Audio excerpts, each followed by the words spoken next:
فلا تطع پس نہ اطاعت کیجیے المکذبین جھٹلانے والوں کی، کہ آپ صلی اللہ علیہ وآلہ وسلم کہا نہ مانیے ان لوگوں کا جو جھٹلاتے ہیں، ودو وہ چاہتے ہیں، لو تدہنو کہ اگر آپ نرم پڑیں، فیدہنون تو وہ بھی نرم پڑ جائیں، یعنی اگر آپ ڈھیلے پڑیں تو وہ بھی ڈھیلے پڑ جائیں۔ ولا تطع مت کہا مانیے، مت اطاعت کیجیے، کل حلاف، حلاف حلف اٹھانا، قسمیں کھانا، ٹھیک ہے، بہت قسمیں کھانے والے کی، مہین بے قدرے کی، یعنی قسمیں کھانے والے بے قدرے کی بات نہ مانیے، ہمازن بہت طعنہ دینے والا، مشائن بہت چلنے والے، بنمیم چغلی کے ساتھ، مناع للخیر نیکی کے کاموں سے روکنے والے، معتدن حد سے بڑھنے والے، اثیم گناہگار کی، یعنی ان کی پیروی مت کیجیے، عتلن اجڑ کی، بعد ذالک اس کے بعد، زنیم بدنام کی۔ عتل بولتے ہوتے ہیں اجڑ، یعنی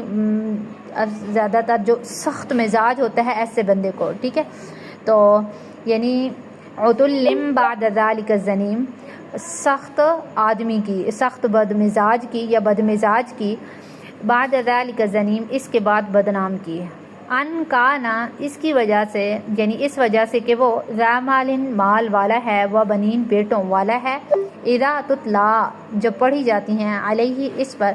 آیاتنا ہماری آیات، قال تو کہتا ہے، اساطیر الاولین یہ پہلے لوگوں کے قصے کہانیاں ہیں،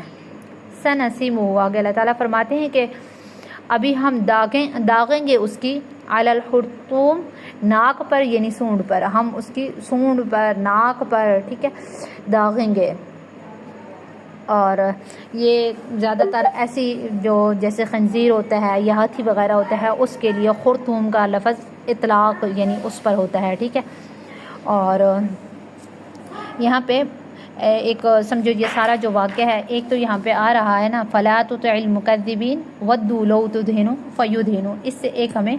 مسئلہ یہاں سے سمجھ آ جانا چاہیے کہ بھائی اس آیت سے معلوم ہوتا ہے کہ کفار اور فجار کے ساتھ یہ سودا کر لینا کہ ہم تمہیں کچھ نہیں کہتے، تم ہمیں کچھ نہیں کہو، تو یہ مداہنت فی الدین اور حرام ہے، ٹھیک ہے، دین کو سمجھے ذلیل کرنا ہے، دین کی اہانت کرنی ہے، تو یہ حرام ہے۔ ہاں کوئی بہت مجبوری والی حالت ہو تو ایسی صورت کے اندر اگر معاہدہ کر لیا ہے تو وہ جائز ہوگا، ٹھیک ہے، اضطراری حالت کے اندر۔ تو یعنی یہ جو کافر لوگ ہیں وہ چاہتے ہیں کہ بھائی آپ صلی اللہ علیہ وسلم شرک اور بت پرستی کے معاملے کے اندر ان کو چھوڑ دیں تو وہ بھی نرم پڑ جائیں گے کہ آپ صلی اللہ علیہ وآلہ وسلم کو طعنے وغیرہ نہیں دیں گے، ایذا وغیرہ نہیں دیں گے۔ آگے ولا تطع کل حلاف مہین، یہ سارا ایک واقعہ ہی ہے، ٹھیک ہے۔ مکہ کے اندر ایک شخص تھا، بڑا مالدار تھا، ٹھیک ہے، ولید بن مغیرہ اس کا نام ہے، ٹھیک ہے،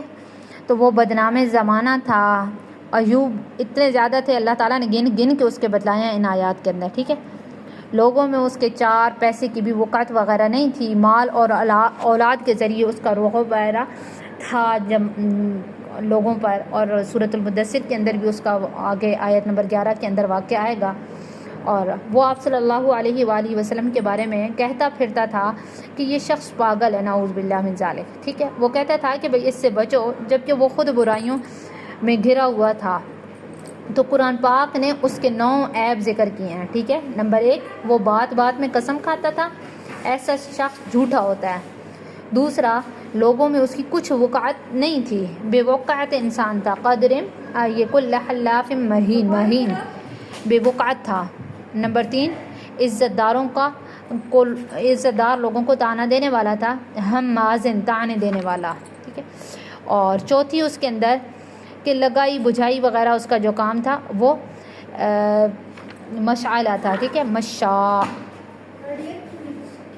یہ مشاء بولتے ہوتے ہیں چغلی کرنے کو، تو سمجھیں لگائی بجھائی یہی ہو گیا کہ یہ جس کو بولتے ہوتے ہیں بنمیم، چغلی کرنے والا، ٹھیک ہے، تو وہ چغلی وغیرہ کرتا تھا اور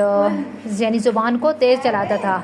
مشاء اور بنمیم چغلی وغیرہ کرتا تھا۔ اس کے علاوہ اس کا اگلا 5واں کام یہ تھا کہ وہ نیکی کے جو کام ہوتے تھے ان سے روکتا تھا، ٹھیک ہے، نیکی کے کاموں سے، مناع للخیر نیکی کے کاموں سے روکتا تھا۔ اور چھٹی یہ کہ شرارتیں جو تھیں ان کے اندر حد سے زیادہ بڑھ جانے والا تھا۔ معتد اثیم، اثیم پھر آگے ساتھ میں اس کی صفت جو بیان کی ہے، ایوب صفت نہیں ہوتا عیب ہوتا ہے، عیب اس کا جو بیان کیا ہے ساتواں کہ بھائی وہ گناہوں کا ارتکاب کیا کرتا تھا، گناہ کرتا تھا، اثیم۔ اور آٹھواں اس کا یہ بیان کیا ہے کہ عتل یعنی وہ سخت مزاج آدمی تھا، بعد ذلک الزنیم، اور پھر آخر میں اس کا ذکر کیا یعنی وہ بدنام بھی تھا، اور وہی پھر آپ صلی اللہ علیہ وآلہ وسلم کو بدنام کرتا تھا۔ اور وہ یہ حرکت کیوں کرتا تھا؟ اس وجہ سے کہ وہ مالدار اولاد والا تھا۔ کہتے ہیں کہ بھئی اس کے 10 لڑکے تھے، 10 بیٹے تھے، اور سب مجلس مشاورت وغیرہ جو مشورے والی مجلس ہوتی ہے اس کے ممبر تھے، ان کے ذریعے لوگوں پر وہ دھونس وغیرہ بٹھایا کرتا تھا، جماتا تھا۔ جب آپ صلی اللہ علیہ وآلہ وسلم اس کو قرآن پاک سناتے تو وہ اس کو اگلوں سے منقول یعنی اساطیر الاولین، پچھلے لوگوں کے قصے کہانیاں داستانیں جھوٹی قرار دیتا تھا۔ تو اللہ تعالیٰ فرماتے ہیں کہ سنسمہ علی الخرطوم، کہ ہم ان قریب اس کی سونڈ یعنی اس کی ناک پر داغیں گے، ٹھیک ہے، جس سے اور وہ بدنام ہوگا، ٹھیک ہے۔ تو یہ بس ٹوٹل اس کے اندر اس کے متعلق تو یہ ہے، ٹھیک ہے۔ اور آگے